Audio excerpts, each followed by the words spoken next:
क्या आप पुनर्जन्म में विश्वास रखते हैं? अरे चैनल में चेंज कीजिए, ये कोई फिलॉसफी की क्लास नहीं है, बल्कि आपकी अपनी फेवरेट सीरीज हिस्ट्री एक्सप्लेन्ड ही है। और यहाँ हम किसी ह्यूमन पुनर्जन्म के बारे में नहीं, बल्कि यूरोपियन कल्चर और ट्रेडिशन के पुनर्जन्म की बात करने वाले हैं। Hello friends and welcome to mind wars. आज हिस्ट्री एक्सप्लेन में हम बात करेंगे उस एरा के बारे में जिसने मिडीवल पीरियड को मॉडर्न पीरियड से जोड़ दिया, जिसने सिर्फ एक देश या सिर्फ एक कॉन्टिनेंट में ही नहीं बल्कि पूरे वर्ल्ड को आधुनिकता का स्वाद चखाया। अरे अभी भी नहीं समझे आप?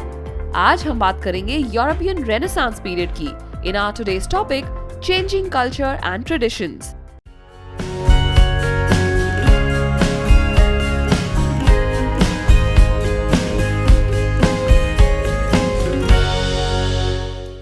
नाइनटीन सेंचुरी का समय यूरोप के लिए ट्रांसफॉर्मेशन का टाइम था, पर हम ट्रांसफॉर्मेशन के बारे में जाने उससे पहले ये जानना भी जरूरी है कि आखिर ट्रांसफॉर्मेशन की जरूरत पड़ी क्यों। तो कहानी शुरू होती है मिडीवल पीरियड से, जिसे यूरोप के लिए डार्क एज भी कहा जाता है। एक्चुअली डार्क एज से पहले का यूरोप रोमन एम्पायर के अंडर बहुत फ्लरिश कॉन्टिनेंट था। आर्ट, लिटरेचर, साइंस सभी एरियाज के साथ साथ कल्चरली भी यूरोप इस टाइम में बहुत रिच था। सिर्फ धर्म और आस्था में जकड़ा हुआ नहीं था। ये कहना गलत नहीं होगा कि रोमन एम्पायर का टाइम एक प्रोग्रेसिव एरा था, पर जब 1453 में रोमन एम्पायर का अंत हुआ तो उसके बाद के टाइम को डार्क एज कहा गया। रोमन एम्पायर कोलैप्स होने से यूरोप में पावर वैक्यूम क्रिएट हो गया और यहाँ की इकोनॉमी पूरी तरह से क्रैश हो गई। स्ट्रॉन्ग सेंट्रल गवर्नमेंट और मॉनेटरी पॉलिसी के एब्सेंस में यहाँ की मेजर पॉटरी और कंस्ट्रक्शन इंडस्ट्रीज रातों रात कोलैप्स हो गई। कॉइन्स की प्रिंटिंग बंद हो गई, जिसकी वजह से यूरोप की सिविलाइजेशन वापस बार्टर सिस्टम पर शिफ्ट हो गई, यानी लोग कैश की बजाय काइंड में डीलिंग्स करने लगे। टैक्स भी क्रॉप प्रोड्यूस के फॉर्म में कलेक्ट किया जाने लगा। पैंडेमिक्स जैसे प्लेग, भुखमरी फैलने लगी। सिविल वॉर शुरू हो गई थी और यूरोप इकोनॉमिकली और पॉलिटिकली बहुत अनस्टेबल हो गया था। इतना ही नहीं, इस टाइम में आर्ट, लिटरेचर और कल्चर को बढ़ाने के लिए भी कोई खास कदम नहीं उठाए गए। चर्चेस का डोमिनेंस पूरे यूरोप में स्ट्रॉन्ग हो गया था और पोप एक तरह से रूल करने लगे थे। पोप स्टेट पॉलिटिक्स को भी इन्फ्लुएंस करने लगे थे और धर्म की पॉलिटिक्स शुरू हो गई थी। इतना ही नहीं, कई साइंटिफिक थ्योरीज को भी चर्चेस ने नकारना शुरू कर दिया था, जिसकी वजह से साइंटिफिक इन्वेंशंस होना भी बंद हो गए थे। यही वो समय था जिसने यूरोप में रेनेसांस को भी इनिशिएट किया। रेनेसांस का शाब्दिक अर्थ होता है रीबर्थ। 19th सेंचुरी में डार्क एज के बाद यूरोप में युद्ध स्तर पर जिस तरह के बदलाव लाए गए, उससे यूरोप का दोबारा जन्म हुआ। रेनेसांस पीरियड को European art, culture, science, philosophy और लिटरेचर के पुनर्जन्म के रूप में देखा जाता है। इस दौरान एंशिएंट ग्रीक और लैटिन कल्चर के सर्वाइवल का काम जोरों शोरों से किया गया था, पर इन सभी की शुरुआत हुई ह्यूमन डेवलपमेंट से। एक्चुअली रेनेसांस टाइम में ईस्टर्न यूरोप में व्यापारियों का एक नया मिडिल क्लास बहुत तेजी से डेवलप हुआ, जो नोबल्स की बराबरी में आकर खड़ा हो गया था।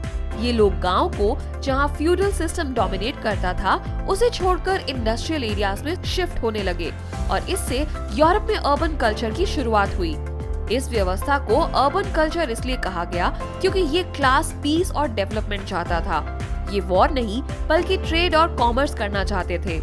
ये क्लास प्रॉस्पर और फ्लरिश होना चाहता था और सोसाइटी में इक्वालिटी लाना चाहता था।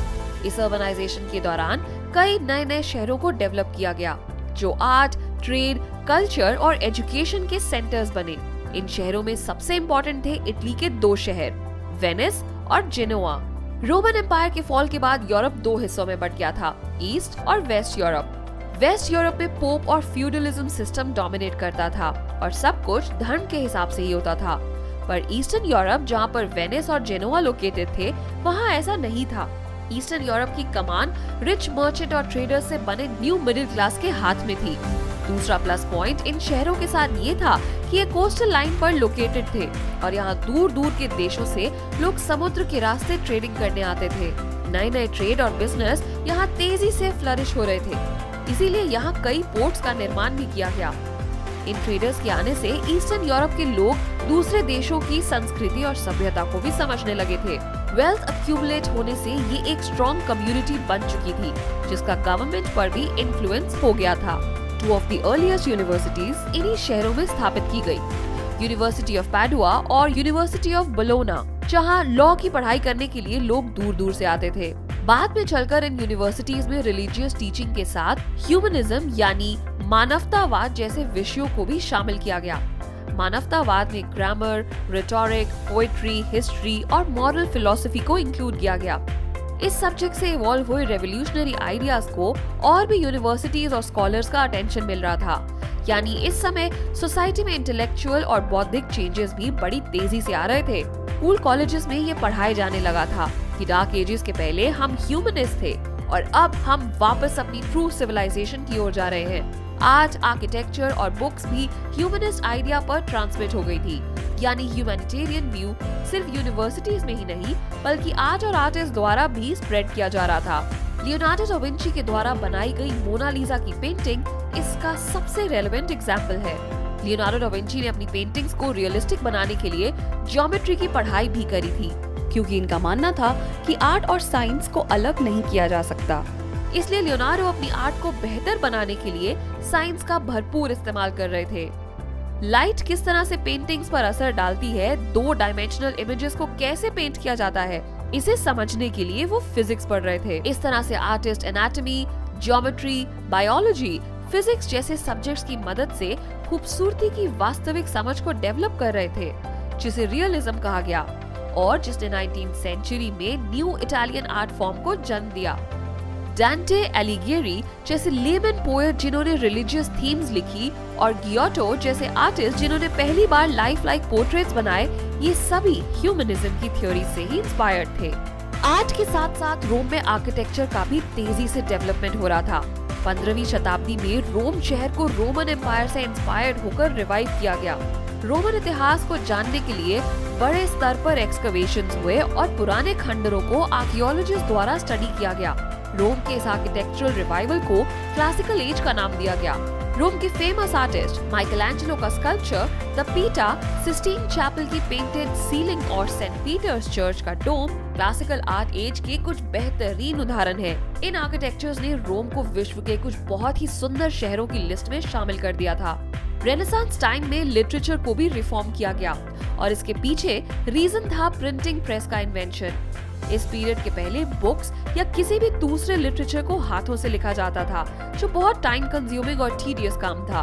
पर प्रिंटिंग प्रेस के आने से बुक्स, स्पेशली बाइबल को पब्लिश करना आसान हो गया। फर्स्ट प्रिंटिंग मशीन का इन्वेंशन एक जर्मन इन्वेंटर जोहानेस ग्यूटेनबर्ग ने किया था और इसमें छपने वाली पहली बुक थी बाइबल, जिसे ग्यूटेनबर्ग्स बाइबल या 42 लाइन बाइबल कहा गया। इसी के साथ साथ 1500 में बहुत सी लिटरेचर जिन्हें स्कॉलर्स द्वारा अलग अलग तरह से लिखा या प्रिजर्व किया गया था, उन्हें लैटिन भाषा में प्रिंट किया गया। ये 16th सेंचुरी का सबसे महत्वपूर्ण रेवोल्यूशन था, जिसमें प्रिंटिंग टेक्निक्स को डेवलप करने का काम शुरू हुआ। प्रिंटिंग मशीन्स और प्रिंटिंग टेक्निक्स की वजह से अब प्रिंटेड बुक्स आम लोगों को आसानी से मिलने लगी थी। जो नॉलेज या थॉट्स लोगों तक पोप या क्लर्जीज के थ्रू पहुंचते थे, वो अब बुक्स के जरिए डायरेक्ट पहुंचने लगे। नॉलेज से लोगों में जागरूकता पैदा हो रही थी और वो ऑर्थोडॉक्स प्रैक्टिसेस को लेकर सवाल उठाने लगे। एक समय में जो यूरोपियंस पोप की हर बात का पालन करना अपना धर्म समझते थे, वो धीरे धीरे उनके अगेंस्ट में खड़े होने लगे। किताबों की वजह से ही ह्यूमनिस्ट कल्चर इटली से बाहर निकल के एल्प्स को पार कर यूरोप के दूर दराज के क्षेत्रों और वेस्टर्न पार्ट तक पहुंचा। इन आइडियाज ने लोगों के इंटेलेक्चुअल कैपेबिलिटीज और एबिलिटीज को एनहांस कर दिया। लोगों में क्यूरियोसिटी बढ़ने लगी और इतिहास के प्रति उनका इंटरेस्ट जागने लगा। उनमें अपनी सभ्यता और संस्कृति को समझने की भूख बढ़ने लगी और यही जानने की ललक ने उन्हें एक बार फिर से अपनी रोमन सभ्यता से जोड़ दिया, वो सभ्यता जो हर क्षेत्र में कहीं ज्यादा एडवांस थी। इस दौरान रिलीजन को लेकर भी बहुत बड़ा बदलाव आया। डार्क एज में जहाँ रिलीजन लोगों के ऊपर थोप दिया जाता था और धर्म को आप चैलेंज नहीं कर सकते थे, वहीं रेनेसांस पीरियड में ये माना गया कि रिलीजन को चुनने की आजादी लोगों को होनी चाहिए।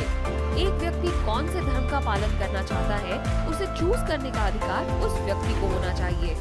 सो फ्रेंड्स, यहाँ पर खत्म होता है हमारा आज का टॉपिक। हमें उम्मीद है कि आपको ये अच्छी तरह से समझ में आ गया होगा और हमारी हिस्ट्री एक्सप्लेन की ये सीरीज आपके लिए एजुकेशनल रेनेसांस की माध्यम बनेगी, राइट? तो इस सीरीज को देखते रहिए और बिना देर किए अभी लाइक, शेयर और सब्सक्राइब कीजिए हमारा अपना YouTube चैनल माइंड वॉर्स।